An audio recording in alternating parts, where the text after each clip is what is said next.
J'imagine que vous avez déjà réalisé que sans Dieu, la vie n'a aucun sens. Nous sommes constitués de telle manière que nous réfléchissons, que nous sommes capables de faire des déductions, que nous avons un raisonnement qui est logique, pour la plupart d'entre nous. Alors nous nous demandons ce qu'il en est de notre vie, du sens qu'elle peut avoir, de quelle logique elle est habitée. Et c'est là qu'on se rend compte qu'on doit aller au-delà de nous-mêmes pour trouver du sens. Mais si on ne trouve rien d'autre, si on ne voit rien d'autre dans la nature, une nature qui n'aurait ni cause première ni destinée, ou en tout cas une destinée heureuse, alors nous pouvons nous demander à quoi tout cela sert-il ? À quoi ça sert de vivre sur la Terre ? À ce moment, beaucoup de gens jettent l'éponge sur cette quête de sens. Au mieux, ils deviennent humanistes, ce qui est déjà très bien. Ou ils se limitent à ce qu'ils peuvent tirer du plaisir sur cette terre, autant qu'on peut. Ou ils tombent dans une sorte de fatalisme et parfois succombent au désespoir. Vous savez que les suicides sont fréquents. Si Dieu n'existe pas, si tout n'est lié qu'au hasard, alors effectivement, la vie n'a aucun sens. Et c'est déprimant. À quoi sert-il de faire des efforts si de toute façon tout est amené à disparaître, sans que cela n'ait aucune importance ? C'est pas facile d'être athée, de vivre sans Dieu, et de garder le moral. Mais la vie n'est facile pour personne. Mais si on réalise que Dieu est au commencement, qu'il est à la fin, alors la vie peut commencer à avoir du sens. De croire cela n'est pas facile non plus, parce que Dieu n'est pas directement visible. Vous l'avez peut-être remarqué. Et c'est pourquoi un des grands désirs, une des grandes revendications des êtres humains, ça serait de pouvoir voir Dieu. Alors tout serait plus facile, n'est-ce pas ? En tout cas, c'est ce qu'on pense.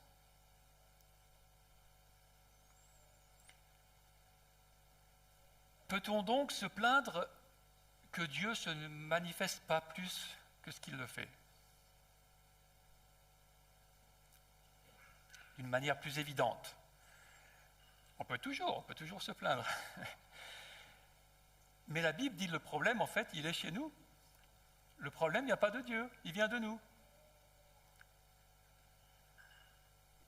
Si elle dit qu'on ne peut voir Dieu et vivre, dans Exode 33, c'est à cause de notre péché. Par contre, une fois le problème du péché réglé, alors il devient possible de voir Dieu. Nous avons ainsi cette déclaration de Jésus, qui est la 6e béatitude de son fameux sermon sur la montagne, en Matthieu 5,8. « Heureux ceux qui ont le cœur pur, car ils verront Dieu. » Voir Dieu est donc une question de cœur. Le cœur dans la Bible correspond à quelque chose d'assez différent de la notion qu'on a aujourd'hui, qui est plutôt orientée vers les sentiments, les émotions.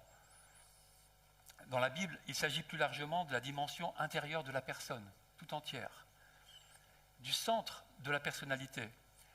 Le cœur, dans la Bible, c'est le lieu de la pensée, de la volonté, et aussi en partie des émotions, bien que les Hébreux plaçaient les émotions plus bas au niveau des entrailles. La première fois que le mot « cœur » apparaît dans la Bible, c'est pour montrer l'égarement des êtres humains dans leur disposition intérieure, mais aussi pour montrer la peine que cela a causée à Dieu. Genèse 6,5 dit « L'Éternel, Yahweh, dans le texte, vit que l'être humain commettait beaucoup de mal sur la terre et que toutes les pensées de son cœur se portaient constamment et uniquement vers le mal. L'Éternel regretta d'avoir fait l'être humain, alors que tout était bon. Et il eut le cœur peiné. » Dieu a un cœur aussi, un cœur dans ce sens-là. Les orientations que les êtres humains avaient prises, dans la liberté que Dieu leur avait donnée, étaient entièrement centrées sur eux-mêmes, sur leurs désirs égoïstes, et Dieu en fut affligé. Dieu avait créé les humains pour lui ressembler, pour vivre dans une communion avec lui, mais les humains ont plutôt voulu le remplacer et agir comme bon leur semblait.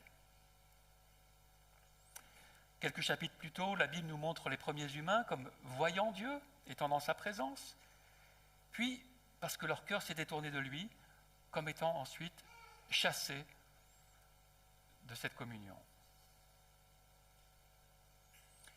Notre béatitude d'aujourd'hui annonce que cette rupture n'est pas une fatalité, qu'il est possible d'emprunter le chemin inverse. Heureux ceux qui ont le cœur pur, car ils verront Dieu. Le mot cœur apparaît plus de 700 fois dans la Bible, mais nous allons regarder de plus près les fois où il est couplé avec le mot pur, comme dans notre béatitude. Qu'est-ce qu'un cœur pur pour la Bible? La première fois qu'on voit ces deux mots ensemble dans le texte grec, c'est en Genèse chapitre 20, avec cette histoire d'Abraham, de Sarah, sa femme, et d'Abimélec, qui est un roi local. Lisons ce passage. Donc c'est Genèse chapitre 20, verset 1. Abraham partit de là, alors là c'est sur les hauteurs au-dessus de Sodome et Gomorrhe, après qu'elles étaient détruites. Il partit de là pour la contrée du Midi. Il s'établit entre Kadès et Chour, c'est-à-dire au sud-ouest d'Israël, et il fit un séjour à Guérar. Abraham disait de Sarah, sa femme, « C'est ma sœur. » Abimélec, roi de Guérar, fit enlever Sarah. On apprend par ailleurs que Sarah était très belle. Voilà. Verset 3, « Alors Dieu apparut en songe à Abimélec pendant la nuit et lui dit, « Voici, tu vas mourir à cause de la femme que tu as enlevée, car elle a un mari. » Abimélec, qui ne s'était point approché d'elle, répondit, « Seigneur, ferais-tu périr même une nation juste? Ne m'a-t-il pas dit, c'est ma sœur? Et elle-même ne m'a-t-elle pas dit, c'est mon frère? J'ai agi avec un cœur pur, avec des mains innocentes. » Verset 6, Dieu lui dit en songe, « Je sais que tu as agi avec un cœur pur. Aussi t'ai-je empêché de pécher contre moi, c'est pourquoi je n'ai pas permis que tu la touches. Maintenant, rends la femme de cet homme, car il est prophète. » Au passage, c'est ici la première mention d'un prophète dans la Bible, la seule d'ailleurs dans le livre de la Genèse. Et Abraham, qui ici, quelque part, apporte la malédiction sur Abimélec, pourtant, Dieu va lui donner cette occasion de pouvoir bénir Abimélec plutôt. Il dit, il priera pour toi et tu vivras. Mais si tu ne la rends pas, sache que tu mourras, toi et tout ce qui t'appartient. Abimélec se leva de bon matin, il appela tous ses serviteurs et leur rapporta toutes ces choses, et ces gens furent saisis d'une grande frayeur. Abimélec appela aussi Abraham et lui dit, « Mais qu'est-ce que tu nous as fait? Et en quoi t'ai-je offensé que tu aies fait venir sur moi et sur mon royaume un si grand péché? Tu as commis à mon égard des fautes qui ne doivent pas se commettre. » Et Abimélec dit à Abraham, « Quelle intention avais-tu pour agir de la sorte? » Abraham répondit, « Je me disais qu'il n'y avait sans doute aucune crainte de Dieu dans ce pays et que l'on me tuerait à cause de ma femme. De plus, il est vrai qu'elle est ma sœur, fille de mon père, seulement elle n'est pas fille de ma mère, elle est sa demi-sœur, et elle est devenue ma femme. Lorsque Dieu me fit errer loin de la maison de mon père, on dirait presque qu'il dit que c'est la faute à Dieu, je dis à Sarah, voici la grâce que tu me feras dans tous les lieux où nous irons, dis de moi, c'est mon frère. Abimelech prit des brebis et des bœufs, des serviteurs et des servantes, les donna à Abraham et lui rendit Sarah, sa femme.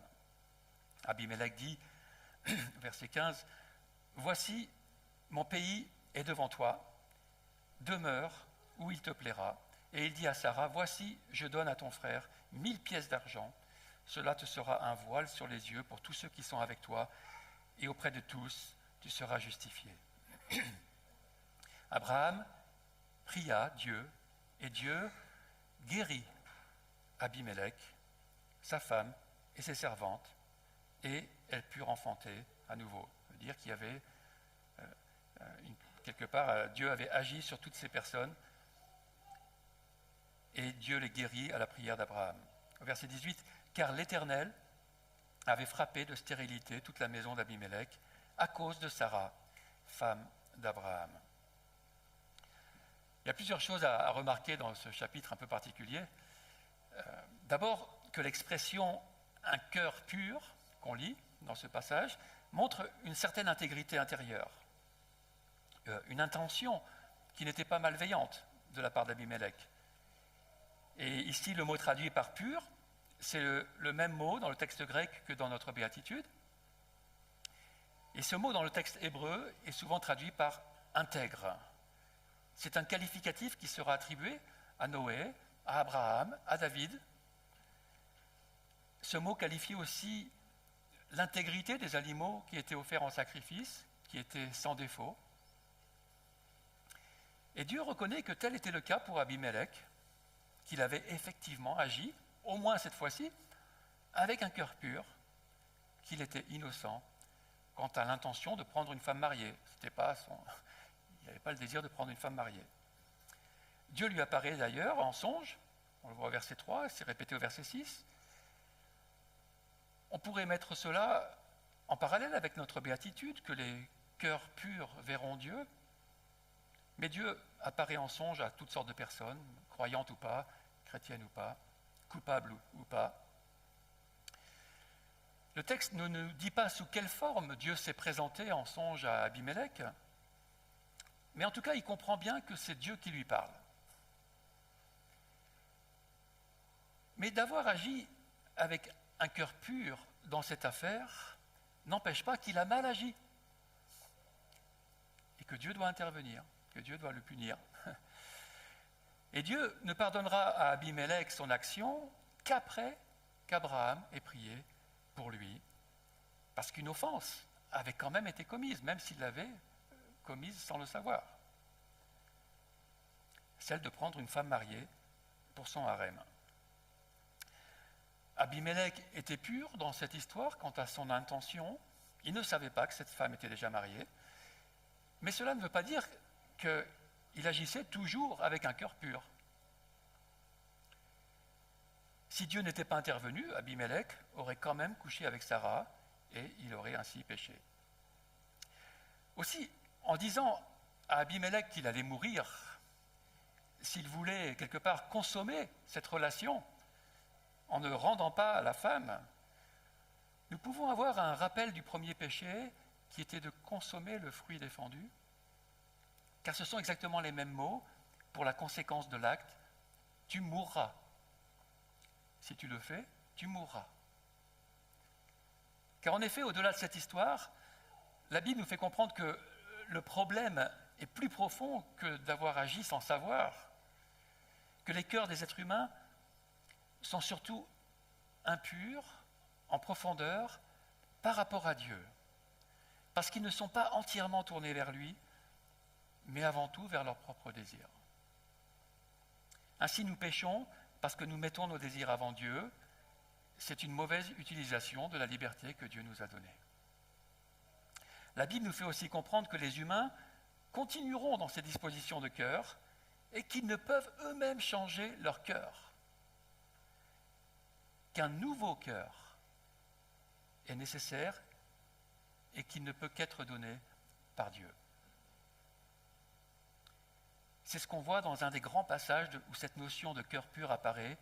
Cette fois-ci dans la recherche d'un cœur pur, après avoir péché, c'est dans le psaume 51,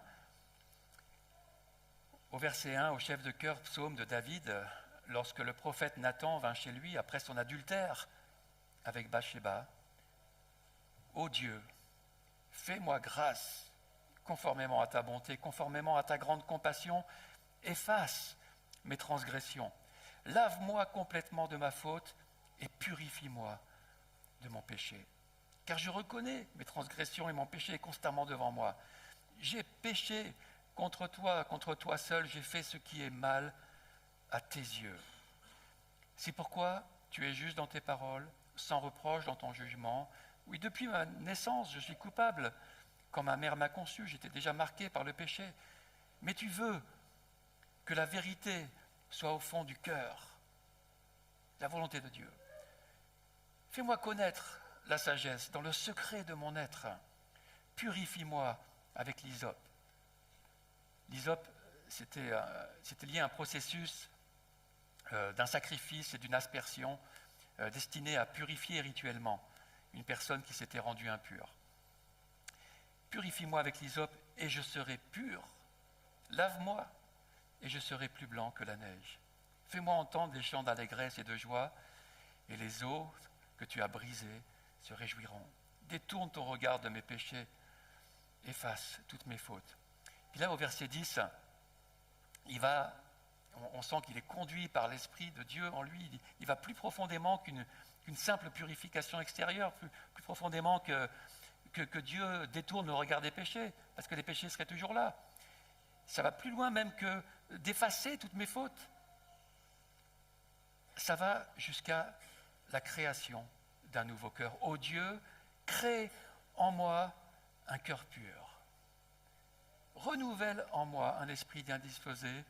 Ne me rejette pas loin de toi, ne me retire pas ton Esprit Saint. Il se rend bien compte que son cœur n'est pas pur, qu'il ne peut se purifier lui-même. Il sait qu'il a besoin d'une intervention de Dieu, pas moins qu'un nouvel acte de création de Dieu pour avoir un cœur pur, un nouveau cœur. Et cela est d'autant plus important qu'il avait cette notion qu'on ne pouvait s'approcher de Dieu, du Dieu saint, n'importe comment, sans que notre attitude, sans que nos paroles, sans que nos pensées, nos actions soient en phase avec lui, sans que ce soit approuvé par Dieu. On voit cela dans un autre psaume qui se rapproche beaucoup de notre béatitude, avec cette notion de cœur pur, mais aussi avec ce désir de se présenter devant Dieu, de rechercher sa face. Au psaume 24, verset 3, « Qui pourra monter à la montagne de l'Éternel ? Qui s'élèvera jusqu'à son lieu saint, c'est-à-dire au temple à Jérusalem ? Celui qui a les mains innocentes et le cœur pur, celui qui ne livre pas son âme au mensonge et qui ne jure pas pour tromper. Il obtiendra la bénédiction de l'Éternel, la miséricorde du Dieu de son salut. Voilà le partage de la génération qui l'invoque, de ceux qui cherchent ta face, ô Dieu de Jacob. » C'est avec ces dispositions de cœur pur, de recherche de la face de Dieu, que Dieu peut nous rencontrer d'une manière favorable. Le problème, parce qu'il y a un problème, le problème, c'est que notre cœur n'est pas pur. Le problème, c'est que souvent nos mains ne sont pas innocentes, que nos paroles ne sont pas toujours exemptes de duplicité, de tromperie. Alors, comment le Seigneur allait répondre à cette prière du psalmiste, de David, dans le psaume précédent ? Cette demande de lui donner un cœur pur. Ce qui est en fait la prière de l'humanité qui prend conscience de son péché devant Dieu, qui veut être réconcilié avec lui. Eh bien, Dieu le fera justement par un renouvellement de l'esprit, en générant un nouveau cœur. On voit cela dans plusieurs passages, mais en particulier en Ézéchiel, chapitre 36, verset 25. C'est Dieu qui parle. « Je vous aspergerai d'eau pure, et vous serez purifiés. Je vous purifierai de toutes vos impuretés, de toutes vos idoles. Les idoles, c'est ce qu'on met à la place de Dieu. 26. Je vous donnerai un cœur nouveau. Je vous donnerai un cœur nouveau. Je mettrai en vous un esprit nouveau. Je retirerai de votre corps le cœur de pierre, je vous donnerai un cœur de chair. C'est mon esprit que je mettrai en vous. Ainsi, je vous ferai suivre mes prescriptions, garder et respecter mes règles. On voit déjà ici, avec ce cœur nouveau, cet esprit nouveau, que cette purification que Dieu apporte est avant tout intérieure. Cela se confirme dans le Nouveau Testament avec l'arrivée de Jésus, que le concept de pureté qui est annoncé là, c'est plus vraiment une question rituelle. C'était qu'une image, mais que la pureté recherchée est avant tout spirituelle ou intérieure. D'ailleurs, littéralement, la 6e béatitude dit ainsi « Heureux les purs de cœur, car eux, Dieu, ils verront. » Elle ne dit pas seulement « Heureux les purs », car on pourrait comprendre qu'il s'agit simplement d'une pureté extérieure, une pureté qu'on acquérait en suivant des rites et des lavements du corps. Et c'est ce qu'on trouve dans toutes les différentes religions, cette pureté extérieure, et chez les pharisiens, auxquels Jésus s'adresse aussi. Non, Jésus dit « Heureux les purs de cœur ». C'est cette pureté-là seule qui l'intéresse. La pureté rituelle n'était là que pour pointer vers cette pureté intérieure. Elle était là pour une prise de conscience qu'il faut être dans cette pureté de cœur intérieur pour se présenter devant Dieu. Mais les religieux se sont attachés à cette pureté extérieure, celle de l'apparence, et ils condamnent ceux qui n'agissent pas comme eux. Jésus, lui, ça va les choquer, il va toucher des personnes impures. Il va se laisser toucher par elles. Ça ne va pas le rendre impur, parce qu'il est pur à l'intérieur. Il expliquera que fondamentalement, ce ne sont pas les choses extérieures qui provoquent l'impureté, mais les mauvaises attitudes qui proviennent du cœur. C'est ça qui est impur devant Dieu. Tout le reste lui appartient. C'était tout cela, la préparation du terrain pour cette ouverture à cette véritable purification en profondeur et de l'accès à la présence de Dieu pour tous ceux qui le désirent. Et c'est cette purification-là que Jésus allait lui-même apporter par le sacrifice de son corps sur la croix. L'apôtre Pierre récapitule cela lors de la conférence de Jérusalem. Donc après que Jésus ait envoyé les apôtres annoncer l'évangile, et en parlant des non-juifs qui étaient considérés comme impurs par les juifs, mais les non-juifs se convertissent aussi. Alors quoi faire avec eux? Et en Acte 15, verset 8, c'est Pierre qui dit « Et Dieu, qui connaît les cœurs, donc aux païens, a rendu témoignage en leur donnant le Saint-Esprit comme à nous. Il n'a fait aucune différence entre eux et nous, puisqu'il a purifié leur cœur par la foi. » C'est par la foi dans l'Évangile, dans la bonne nouvelle du salut en Jésus-Christ, on voit ça dans les versets précédents, que les païens reçoivent l'Esprit de Dieu et un nouveau cœur, purifié. Ils n'ont pas besoin de suivre toutes les lois concernant la pureté rituelle extérieure. Ça, c'est aboli par la pureté intérieure que donne Jésus. Car ils sont arrivés directement à cette réalité vers laquelle la pureté rituelle pointait, d'un cœur purifié, en plaçant leur foi dans le sacrifice de Christ, dont le sang purifie de tout péché. C'est ce nouveau cœur purifié qui donne enfin la possibilité, qui rend capable d'obéir au plus grand commandement, dont Élisée nous a parlé la semaine dernière, celui d'aimer Dieu de tout son cœur, de tout son cœur. Et ce nouveau cœur se manifeste aussi dans les relations avec les prochains, donnant ainsi la possibilité d'obéir au deuxième plus grand commandement, d'aimer son prochain comme soi-même.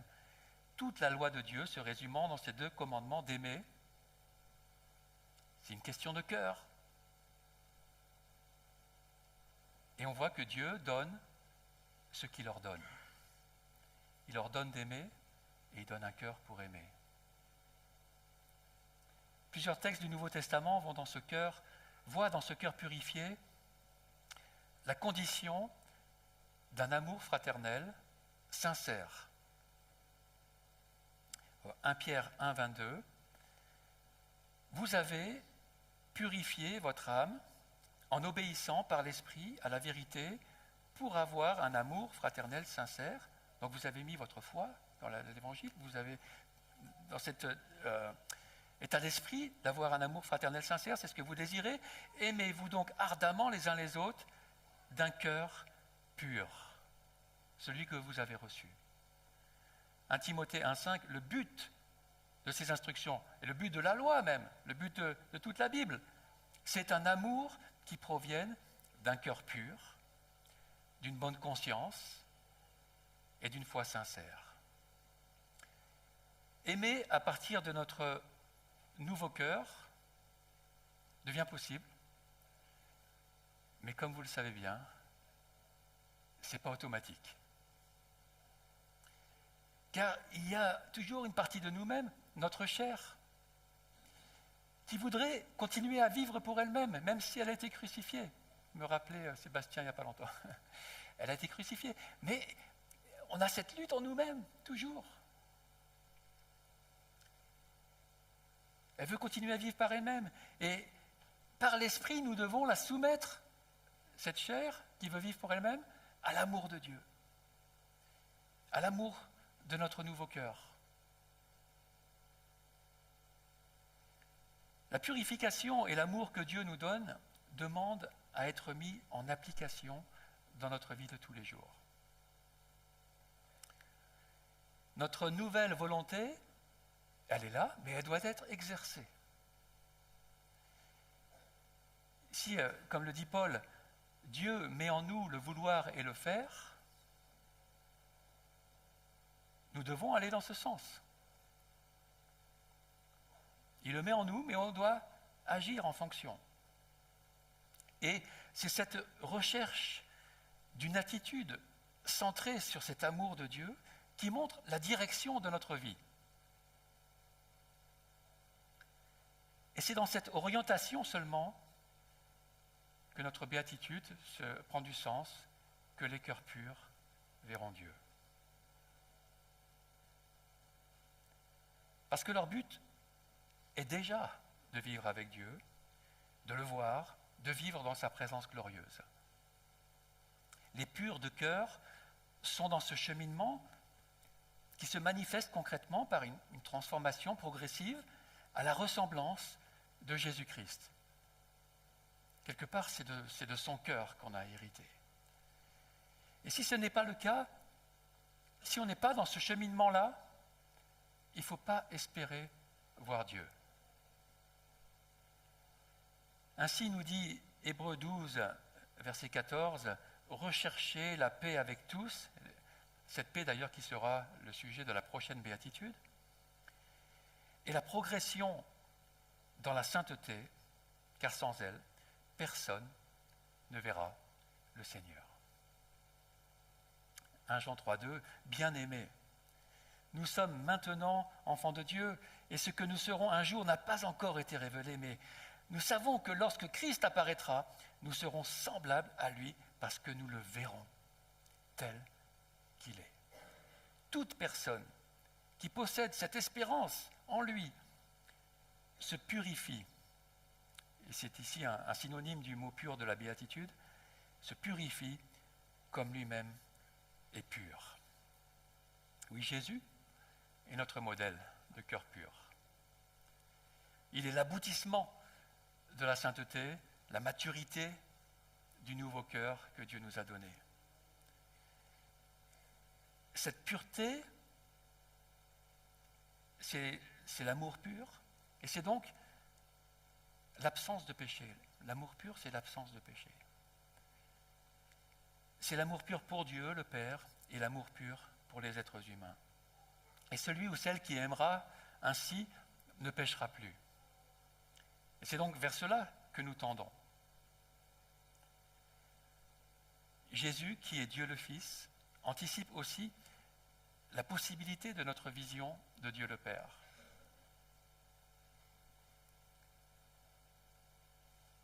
Il dit « Heureux ceux qui ont le cœur pur car ils verront Dieu », mais il dira aussi en Jean 5, 37, « Vous n'avez jamais entendu sa voix, vous n'avez point vu sa face, et celui qui m'a vu a vu le Père. » Il nous donne déjà un avant-goût de comment est le Père.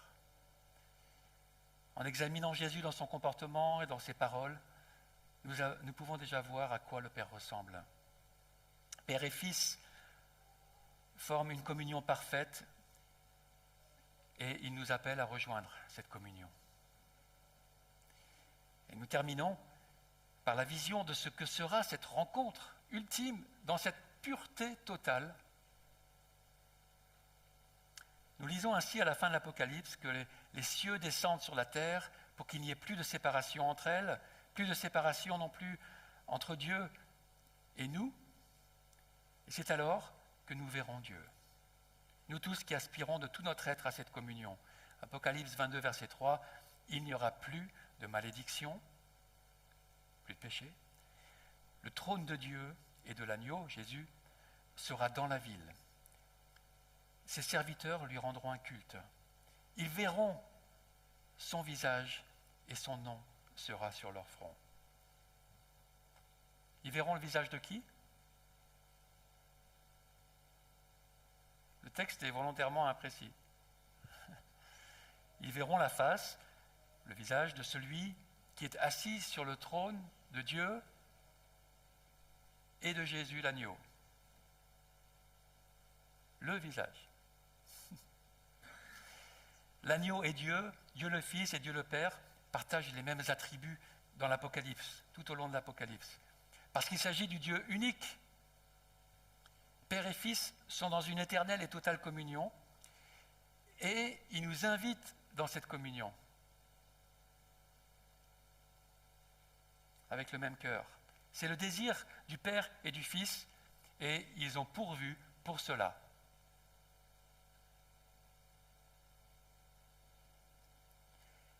Est-ce que ces passages que nous avons vus décrivent l'orientation de votre vie ? Seuls pourront voir Dieu ceux qui auront reçu de lui un cœur nouveau, un cœur purifié par le sang de l'agneau et par son esprit venu en eux, et qui deviendront donc progressivement comme Jésus. Ils sont déjà dans ce cheminement. La vie a un sens, elle a un but. Ce but est une communion profonde et merveilleuse avec Dieu lui-même et avec les frères et sœurs en Christ. Si ce n'est pas votre but, alors effectivement, votre vie n'a aucun sens.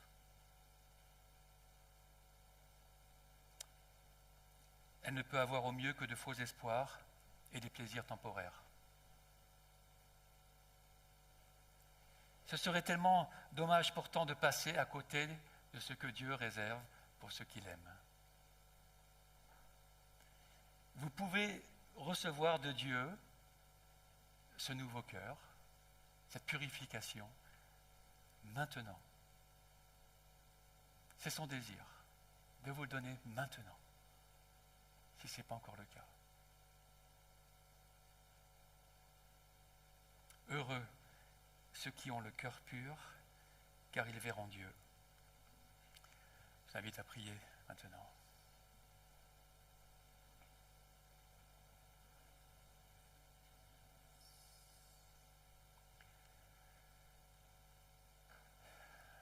Merci Seigneur Jésus, merci Père pour cette béatitude, cette espérance que tu mets devant nous et en même temps cette exigence.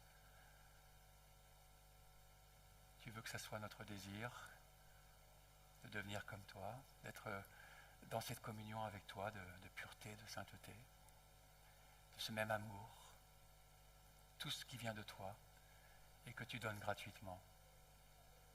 Merci Seigneur d'avoir tout pourvu. Et je me rends compte, Seigneur, peut-être que ce matin, il y a des personnes parmi nous qui aspirent à ce nouveau cœur, qui ne savent pas comment faire, ils voient bien que c'est ça qu'il faut, et ils n'ont pas encore fait cette prière auprès de toi, Seigneur.